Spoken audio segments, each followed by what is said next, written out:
Hello বন্ধুরা, welcome back to our channel Mahadev পিকুর lifestyle.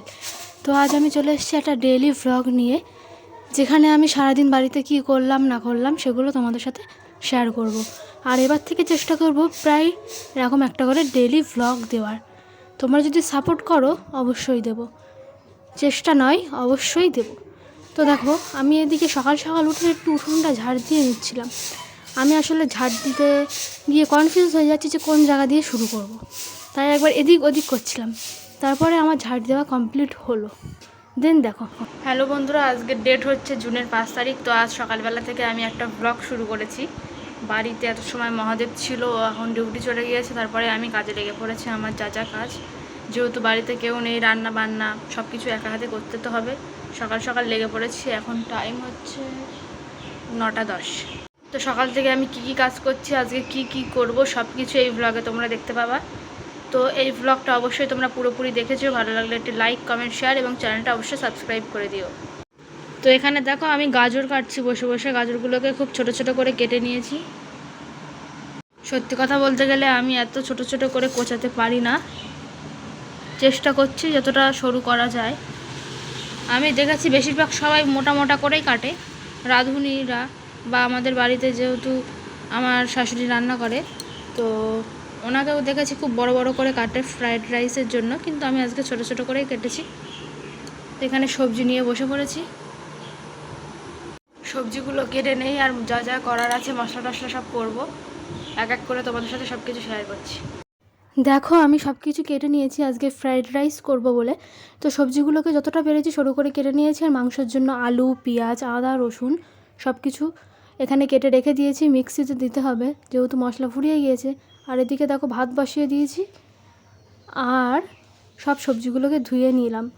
এবার এগুলো সব মশলাগুলোকে কমপ্লিট করে রেখে দিয়েছি। আর এদিকে দেখো, মাটনটা বের করে আমি জল দিয়ে রেখে দেবো, কারণ ফ্রিজে ছিল তার জন্য। রান্নার ফাঁকে একটু নিজেকেও দেখিয়ে নিলাম। দেখো, মাংসর সাথে এত সময় আমি যুদ্ধ করছিলাম, প্রায় 15টা 20টা সিটে মারার পরে এই অবস্থা। তবুও এখন ভালোই শক্ত। রিয়া দিঘাসিও যে এরকম হয় আমার জানা ছিল না।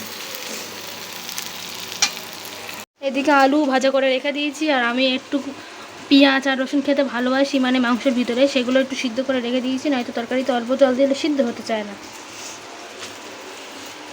তো আমি চান করে চলে এসেছি, তারপরে লাস্টে আর কোনো ভ্লগ আমি করিনি, যেহেতু রান্নাবান্না কাজবাজটা করছিলাম। তো কাজকর্ম সব কিছু হয়ে গেছে, এখন আমি চান করে চলে এসেছি। আমি এবার পুজোটা দিয়ে নেব। তো এদিকে পুজো দেওয়া আমার কমপ্লিট হয়ে গেছে, পুজো দেওয়া হয়ে গেছে দেখো। তো এদিকে আমি পুজো দিয়ে নিয়েছি, কিছু গাছ ছিল গাছে জল দিয়ে দিয়েছি।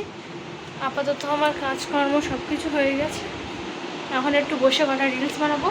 আমার ইনস্টাগ্রাম আইডির নাম হচ্ছে মহাদেব ঋতু। তো মহাদেব ঋতু এই নামটা তোমরা সার্চ করলে পেয়ে যাবে। আমি ইনস্টাতে এখন কিছু রিলস বানাবো, টুকটাক দেখি কবে কি হয়। তো আবার কিছুক্ষণ পরে ভ্লগটা অবশ্যই কন্টিনিউ করবো, তোমরা দেখতে থাকো। দুপুরে খাওয়া দাওয়া হাফ শেষ হয়ে যাওয়ার পরে মনে পড়েছে যে ভ্লগ করা হলো না। এদিকে দেখো, রসুনটা আমি নিয়ে নিয়েছি, খুব সুন্দর সিদ্ধ হয়ে গেছে। আর দুপুরের খাওয়া দাওয়া করে নিলাম আমি। এখন বাজে 7:30। তো আমি এখন ফ্রেশ হয়ে টিভি দেখছি, আর কি করবো, কিছু খাবো না কারণ ভালো লাগছে না। শুয়ে আছি আর একটু জল খাচ্ছি আর একটু সিরিয়াল দেখছি। আজকের ব্লগটা একদম রাত পর্যন্ত করবো, তারপর শেষ করবো। কালকে ভিডিও করতে করতে বন্ধ করে দিয়েছিলাম, আর তাছাড়া রাত্রিবেলায় আমি ঘুমিয়ে পড়ি। তারপরে যখন উঠেছিলাম তখন আর ভিডিওর কথা তো মনে ছিল না, খাওয়া দাওয়া করে শুয়ে পড়েছিলাম। তো এখন সকাল সকাল ব্লগটা শুরু করে দিয়েছি। তো এখন জুতো পরছে, ডিউটি যাবে, সময়ও হয়ে গেছে। এটা কিন্তু দ্বিতীয় দিনের ভ্লগ। আমি দ্বিতীয় দিন 6ই জুন আমি এখানে রান্না করছিলাম, আর ভাত আর ডাল সিদ্ধ বসিয়েছিলাম। আর এদিকে তরকারি ছিল, চিংড়ি মাছের মালাইকারি ছিল, আর পাবদা মাছের ঝাল ছিল। তার জন্য আর কিছু করবো না, এগুলো দিয়ে হয়ে যাবে। আর এদিকে দেখো, সন্ধ্যেবেলায় আমি আম কেটে নিয়ে বসে পড়েছি, আম খাচ্ছিলাম আর লাড্ডু খাচ্ছিলাম। এটা আমার সন্ধ্যের টিফিন ছিল। এরপরের ভ্লগটা আমি একদম মাঝরাতে শুরু করব। বাড়িতে চলেও এসেছে। কটা বাজে একটু দেখাও না ফোনে, ইয়ে করে দেখাও, পুরো এই সামনের স্ক্রিনটা দেখো। এখন বাজে 12:48। তো তো সবাইকে গুড নাইট জানিয়ে আজকের ব্লগটা শেষ করে দিলাম।